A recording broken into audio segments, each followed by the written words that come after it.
नमस्ते, मैं हूँ डॉक्टर सरोज और आज हम पढ़ रहे हैं कक्षा 11वीं की हिंदी की पाठ्य पुस्तक में कबीर, उनका जीवन परिचय, उनकी रचनाएं और साहित्यिक विशेषताएं, भाषा शैली। कबीर जी के बारे में आप छोटी कक्षा से ही कविताएं शुरू हो जाती हैं। आप लोगों ने इनके बारे में पढ़ा होगा। कबीर जी एक बहुत बड़े कवि, समाज सुधारक, भक्त और गृहस्थ भी थे। तो इनके बारे में जानते हैं। देखिए, मैं कहता हो आँखन देखी, तू कहता कागद की लेखी। ये एक किताब है कबीर वाणी, हजारी प्रसाद द्विवेदी द्वारा लिखित। उसमें ये पंक्ति है। कबीर जी कहते हैं कि मैं हमेशा आँखों देखी बात कहता हूँ, जो मैंने देखा है जीवन में वही मैं कहता हूँ। लेकिन तू कहता कागद की लेखी, कागद होता है कागज।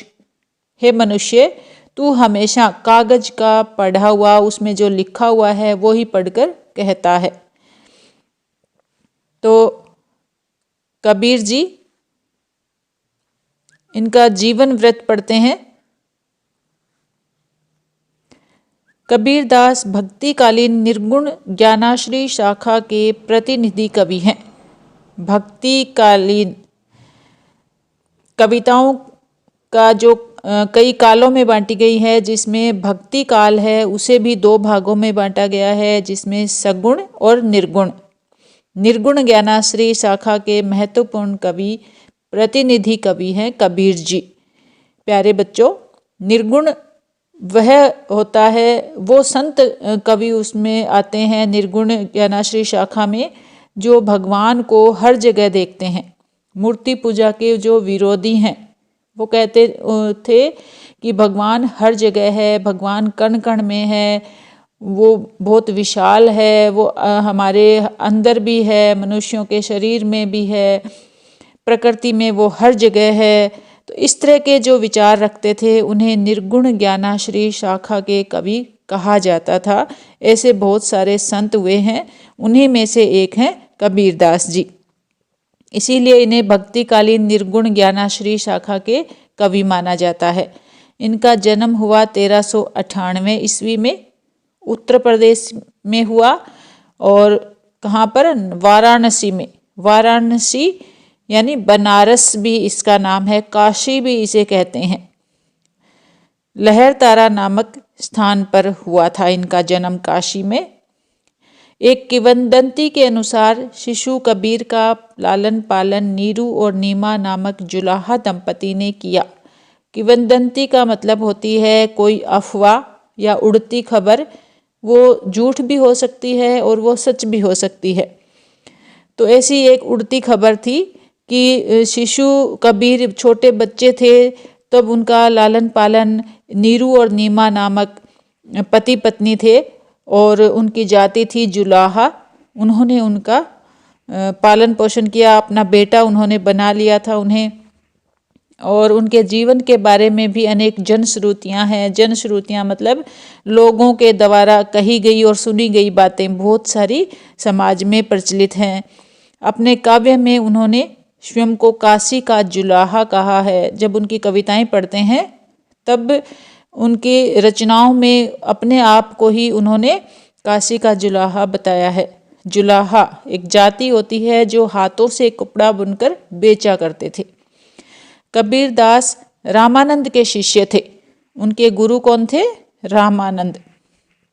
पत्नी का नाम लोई था और दो बच्चे थे उनके, पुत्र कमाल और पुत्री का नाम था कमाली। तो ये उनका जीवन वृत्त हो गया। उसके बाद पढ़ते हैं उनकी रचनाएं। कबीरदास पढ़े लिखे नहीं थे और उन्होंने कहा भी है, जब उनकी रचनाएं पढ़ते हैं तो उनमें एक पंक्ति है, मसी कागद छुयो नहीं, कलम गही नहीं हाथ। मसी होता है शाही, कागद मतलब कागज, छुयो नहीं। कबीरदास की पंक्ति में, उनकी काव्य में लिखा गया है कि मैंने कभी भी शाही और कागज नहीं छुआ, कलम गही न ही हाथ। कलम मतलब पेन पेंसिल, गही मतलब पकड़ना, न ही हाथ मैंने कभी भी अपने हाथ में कलम को नहीं पकड़ा, मैंने कभी कागज या स्याही को नहीं छुआ। ऐसी पंक्ति पढ़ने को मिलती है और तब भी अंदाजा लगाते हैं कि कबीरदास पढ़े लिखे नहीं थे, वो अनपढ़ थे। कबीरदास की एकमात्र रचना है जिसका नाम है बीजक। साखी शब्द और रमैनी इसी रचना में संकलित है। 3 भागों में है ये, उसमें साखियां हैं, बहुत सारे शब्द हैं कबीरदास जी के और रमैनियाँ भी है। और उनके कुछ पद हैं जो सिख धर्म के धार्मिक ग्रंथ गुरु ग्रंथ साहब में संकलित है। जब गुरु ग्रंथ साहब में देखते हैं तो कबीरदास जी द्वारा लिखे हुए पद उसमें मिलते हैं। तो ये उनकी रचनाएं हो गई। कबीरदास जी ने नहीं लिखा, उनके जो शिष्य थे, बाद में बहुत सारे उनके शिष्य रहे, उन्होंने ही उनकी कही गई बात को लिखा है। अब उनकी साहित्यिक विशेषताएं देखते हैं। कबीरदास न केवल सफल कवि थे अपितु समाज सुधारक भी थे, भगत भी थे और वो एक गृहस्थ भी थे। घर था उनका, वो कपड़ा बुनकर बेचा करते थे और उन्हीं से उनका घर का गुजारा चलता था। इन्होंने सामाजिक रूढ़ियों और अंधविश्वासों का डटकर सामना किया। हमेशा ही कबीर जी ने क्या किया, समाज की जो रूढ़ियाँ थी, जो गलत रीति रिवाज थे, जिसका लोग अंधानुकरण करते थे और जो अंधविश्वास थे जिन पर लोग विश्वास कर लेते थे, तो ऐसी बातों का उन्होंने सामना किया, डटकर विरोध भी किया उन चीज़ों का। लोगों को बहुत समझाया करते थे कबीर जी। और हजारी प्रसाद द्विवेदी ने उनके बारे में ये भी कहा है कि वे सिर से पैर तक मस्त मौला थे, अक्खड़ थे, दिल के साफ और दिमाग से दुरुस्त थे। ऐसा उनका व्यक्तित्व था। ये किसने कही? हजारी प्रसाद द्विवेदी, बहुत बड़े लेखक हैं। उन्होंने उनके बारे में ऐसा कहा कि वो बिल्कुल मस्त थे।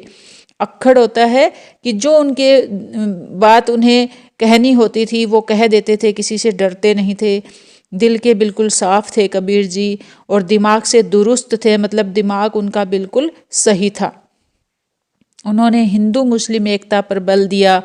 वो हमेशा ही कहते थे, उनकी कविताओं में भी पढ़ने को मिलता है कि हिंदू और मुसलमान एक ही हैं, एक ही भगवान ने उनको बनाया है, वो अलग अलग नहीं है। वो उनके बीच में जब झगड़ा होता था तब भी वो कहते थे कि हिंदू मुस्लिम भाई भाई हैं, तुम लोग अलग नहीं हो, भगवान एक ही है सबका। तो उनका विचार था कि सत्य और अहिंसा का पालन करके ही मनुष्य ईश्वर को पा सकता है, ऐसा वो मानते थे। तो उनकी भाषा शैली भी देख लेते हैं। कबीर की भाषा का कोई एक रूप नहीं है। वे एक घुमक्कड़ संत थे। घुमक्कड़ का मतलब घूमते रहते थे, एक जगह से दूसरे जगह, साधु संतों की टोली में रहते थे वो। इसलिए उनकी भाषा में राजस्थानी, पंजाबी, अवधी, भोजपुरी, उर्दू और फारसी शब्दों का मिश्रण देखा जा सकता है। जब उनकी पंक्तियाँ पढ़ते हैं लिखी हुई काव्य में, तो उसमें ये सारी भाषाओं के सारे शब्द ऐसे मिश्रण मिलता है। विद्वानों ने उनकी भाषा को सधुकड़ी अथवा खिचड़ी कहा है, क्योंकि एक पूरी भाषा नहीं है, बहुत सारी भाषाओं का मिलन है उनकी कविताओं में, तो इसलिए उनकी भाषा को सधुकड़ी भाषा कहा जाता है, साधुओं वाली भाषा। उन्होंने साखियों, रमैनियों और शब्दों में काव्य रचना की है। तो इस तरह से कबीर जी का जीवन परिचय आपको कॉपी में लिखना है। 3 भागों में इसे बांटना है।